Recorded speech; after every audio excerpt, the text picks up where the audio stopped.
Hey guys, my name is Owen and thanks for joining me today, and welcome to this exploration of national parks and their complex legacies with indigenous people. When these parks were first starting to develop in the late 1800s, they promoted a vision of untouched wilderness, designed to attract tourists and preserve nature as a pristine escape. These images capture the early stages of human interaction with these parks. The first shows the iconic Banff Springs Hotel, which opened on June 1st, 1888, symbolizing the era's push to transform these lands into tourist destinations. The second blends historic and modern views of Banff's Main Street, highlighting how the town has evolved. But this vision came at a cost. It erased the deep history of indigenous peoples who had sustainably contained these lands for generations. Today, we're witnessing a powerful shift as indigenous people reclaim their roles as stewards, leading efforts in conservation within these parks. Let's dive into this journey together of resilience and reconciliation. To give you just a little bit of background, according to the Canadian government, there are 37 national parks and 11 national park reserves that represent 31 of Canada's 39 terrestrial natural regions. This protects approximately 343,377 square kilometers of surface across Canada. Parks Canada is responsible for protecting these areas and helping visitors understand, appreciate, and enjoy them without harming their ecological integrity. But here's the thing. This idea of preservation, the way it's been handled, hasn't always considered the land's full history. When national parks were first created, they promoted a vision of untouched wilderness. Picture this. It's the late 1800s and Europe is buzzing with tales of the wild American and Canadian West, a huge, untouched wilderness just waiting to be explored. To European settlers, these lands seemed like pure, pristine spaces. They saw wilderness as something separate from people and culture. But for indigenous communities, land and community were always deeply connected, woven together in ways that settlers didn't understand. So this whole idea of untouched nature, it was more of a myth than reality.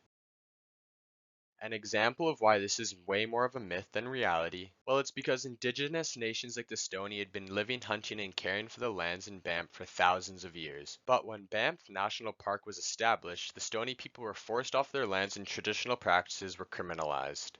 According to the Canadian Encyclopedia, in 1887, Banff Superintendent George Stewart wrote of the local Stoney people. Their destruction of the game and depredations among the ornamental trees make their too frequent visits to the park a matter of great concern. This horrible European perspective not only ignored the Stoney Nation's connection to Banff, but also rewrote history, connecting back to creating a myth of untouched wilderness.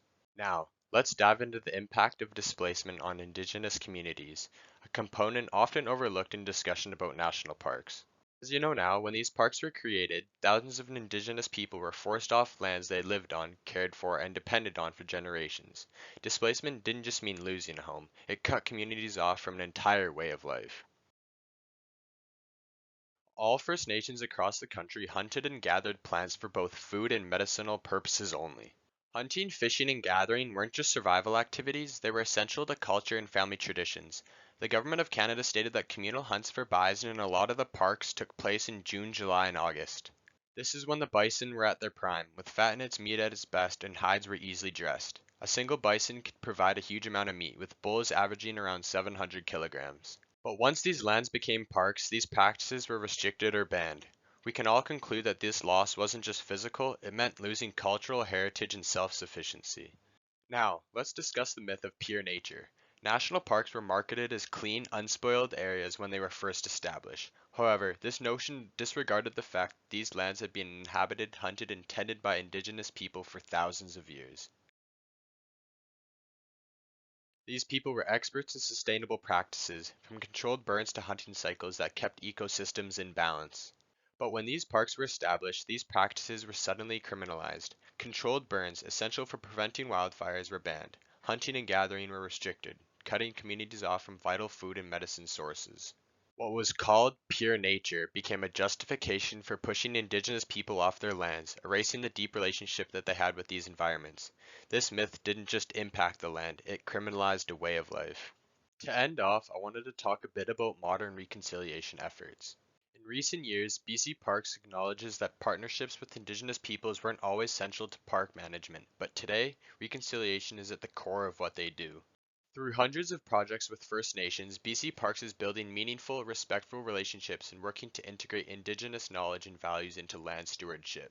Furthermore, the National Program for Ecological Corridors, possessed by the Government of Canada, prioritizes reconciliation. They do this by blending Indigenous and Western knowledge to support Indigenous stewardship of land, water, and ice. As we work toward a future that honors both nature and Indigenous connections to the land, everyone has a role to play. Support local conservation efforts, learn about Indigenous histories and stewardship, and advocate for programs that prioritize reconciliation. Together, we can help protect these incredible places, not just for ourselves, but for future generations as well. Thank you very much.